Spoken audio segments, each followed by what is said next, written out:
Magandang araw mga bata! Tatalakayin natin ngayon sa edukasyon sa pagpapakatao 4, unang markahan, ika-6 at ika-7 linggo ay tungkol sa pagtitipi at pagkamahinahon, susi sa pagtuklas ng katotohanan. Sa module na ito, maunawaan mo ang kahalagahan ng pagtitimpi at pagkamahinahon sa pagsasagawa ng tamang pagpapasya tungo sa mabuting pakikisalamuha at pakikipagkapwa-tao. Bago tuklasin ang mga panibagong kaalaman, balikan ang nakaraang aralin at baunin ang natutuhan upang lalo maging mapanuri ang ating isipan sa pagtuklas ng katotohanan.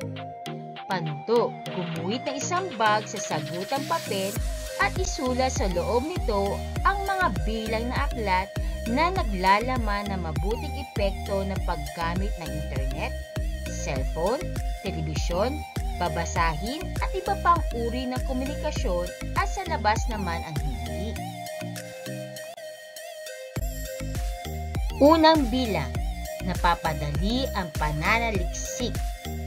Pangalawa, makapagdadagdag ng kaibigan at tagahanga.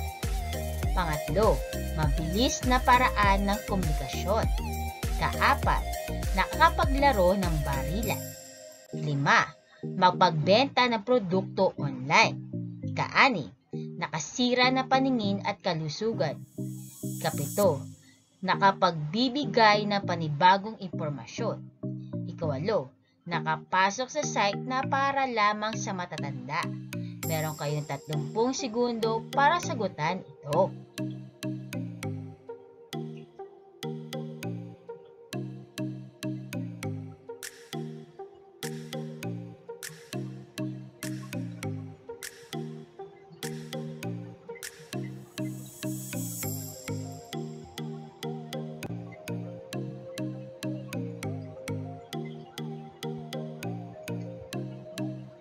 Oras na para ipakita ko ang mga tamang sagot.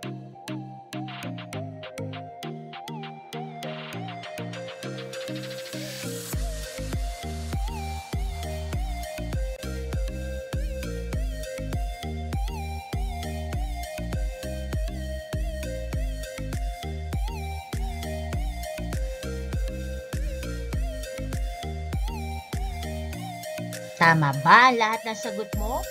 Kung ganon, mahusay. Mukhang handa na ang lahat. Tara, simulan na natin ang bagong aralin. Isang tagpo sa paaralan ang naganap hinggil sa pag-uusap ng magkaibigang Mario at Mika tungkol sa ginawa ng kanilang kamag-aral na si Junjun. Makinig at ating suriin ang kanilang palitan ng salita. Mika, hindi ka ba naiinis sa ginawa ni Junjun sa iyo kanina? Pinagtawan ka ng mga klase natin dahil sa sinabi niyang hindi ka raw marunong basa ng Filipino dahil Inglesera ka. Nasaktan ako sa sinabi ni Junjun, Mario. Gusto ko ngang maggalit at pagsalitaan siya ng masakit na salita. Kung ako din sa kalagayan mo, Mika, maggalit rin ako. Pero bakit nananahimik ka lang kanina? Alala ko kasi ang palaging bilin sa akin ng aking mga magulang na wag daw ako magpadala sa aking emosyon kapag tinutukso. Magtimpi ako sa aking sarili at maging mahinahon upang wala akong kaaway. Kaya minabuti kong hindi patulan si Junjun. Humahanga ako sa iyo, Mika. Hindi ka naggalit o naiinis kapag tinutukso ka lang ang mga klase natin. Salamat, Mario. Huwag kang mag-alala at napagsabihan na siya ni Binibining Castro kanina. Nangako siyang hindi na siya uulit. Naunawaan ba ninyo ang kwentong napakinggan? Kung ganon, sagutin ang aking mga katanungan mula sa kwentong napakinggan. Unang tanong, Ano ang sinabi ni Junjun tungkol kay Mika? Tama ang sinabi ni Junjun kay Mika na hindi daw siya marunong magbasa ng Pilipino dahil Inglesera siya. Pangalawang tanong, anong naging reaksyon ng kanyang mga kamag-aral sa sinabi ni Junjun kay Mika? Mahusay. Ang naging reaksyon ng kanyang mga kamag-aral ay pinagtawanan nila si Mika. Pangatlong tanong, anong ginawa ni Mika hinggil sa inasal ng kanyang mga kaklase? Mahusay. Hindi siya nagpadala sa kanyang emosyon kapag tinutukso. Pang-apat na tanong, anong katangian ang meron si Mika na dapat pamarisa ng batang katulad mo? Tama, si Mika ay mapagtimpi at mahinahon. At panglimang tanong, kung ikaw si Mika, ano ang iyong gagawin kapag tinutukso ka ng iyong kaklase? Napakahusay, maging mahinahon at ipaalam sa guro ang ginagawa ng kaklase para hindi maulit. Magaling mga bata, tunay ngang naunawaan ninyo ang kwentong napakinggan.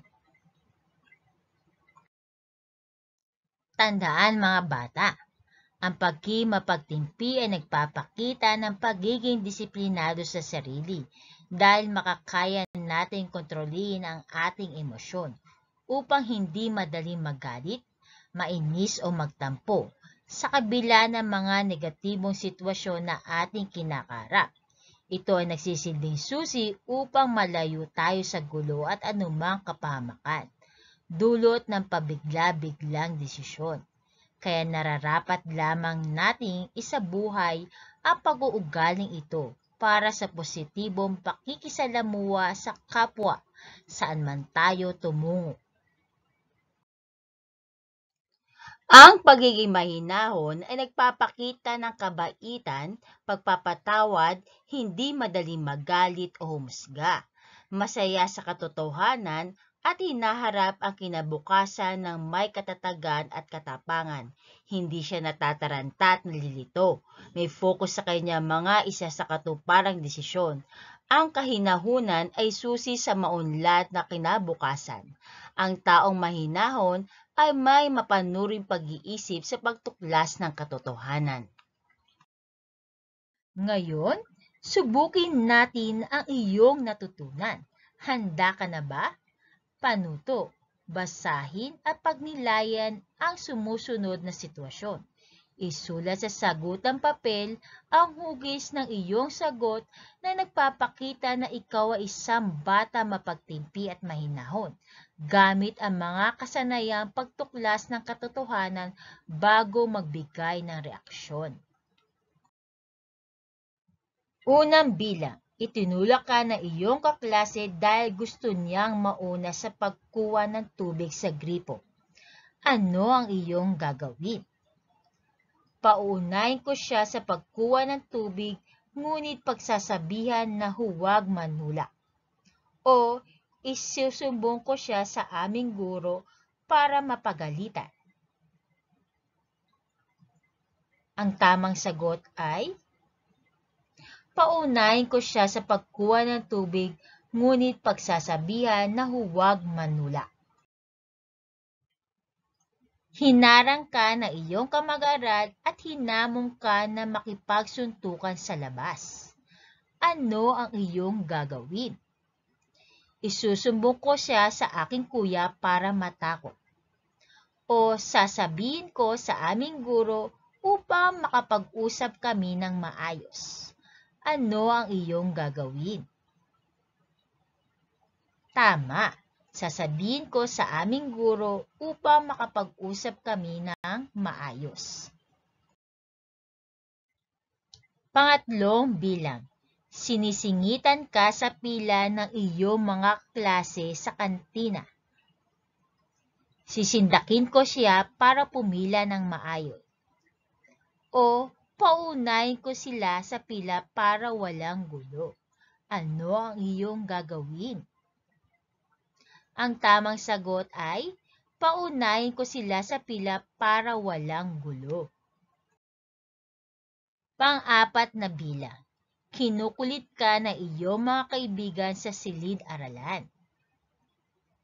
Huwag pansinin at patuloy sa pakikinig sa guro o pagsasalitaan ng hindi maganda upang tumigil. Ano ang iyong gagawin? Ang tamang sagot ay huwag pansinin at patuloy sa pakikinig sa guro. At ang panglimang bilang, napikon ang matalik mong kaibigan sa iyong biro at nakapagsalita sa iyo na hindi maganda. Magtatampo ako sa kanya o hihingin ako ng pasensya sa pagbibiro ko sa kanya. Ano ang iyong gagawin? Ang tama ay hihingi ako ng pasensya sa pagbibiro ko sa kanya. Magaling mga bata, nasugutan ninyo ng mahusay ang ating unang gawain. At upang mapalawi pa natin ang inyong kaalaman at kakayahan sa paggawa, dumayo tayo sa susunod na gawain. Gawain 1. Panuto. Piliin ang 5 prutas sa puno na naglalaman ng positibong bunga na pagtitimpi at pagkamahinahon. Gawin ito sa sagutang papel. A. Pagkakaroon ng maraming kaibigan. B. Puot at galit sa kalooban. C. Magandang pakikisalamuha. D. Kaguluhan at kapahamakan. E. Pagkatalo sa laban. F. Panatag na pag-iisip. H. Kagigiliwan ng marami. G. Maayos na pagpapasya. Meron kayong 30 segundo para sagutan ito.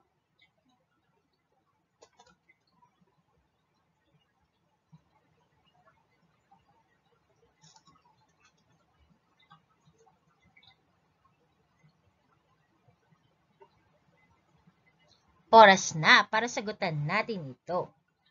Papakita ko ang tamang kasagutan.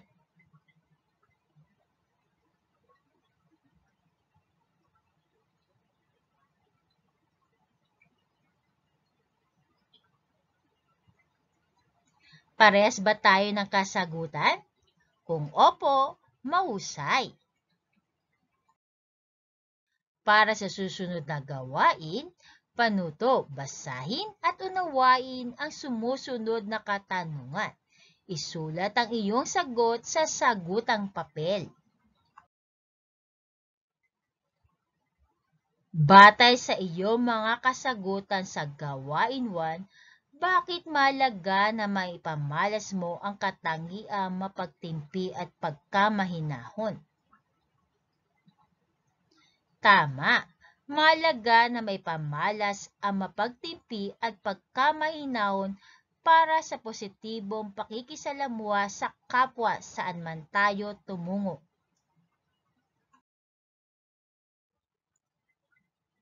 Bilang mag-aaral, paano mo maipapakita ang katangian ng isang bata mapagtimpi at mahinahon?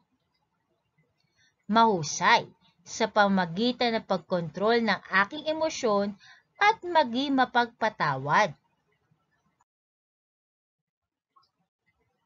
Paano makakatulong ang pagtitimpi at pagkamahinahon sa pagsasagawa ng tamang pamamaraan sa pagtuklas ng katotohanan? Mahusay, kapag hindi tayo natataranta at nalilito, magkakaroon tayo ng focus sa mga isasakatuparang desisyon. Sigurado ako marami kang natutunan ngayong araw na ito. Tandaan, mag-aral mabuti para kinabukasan ay maging mabuti.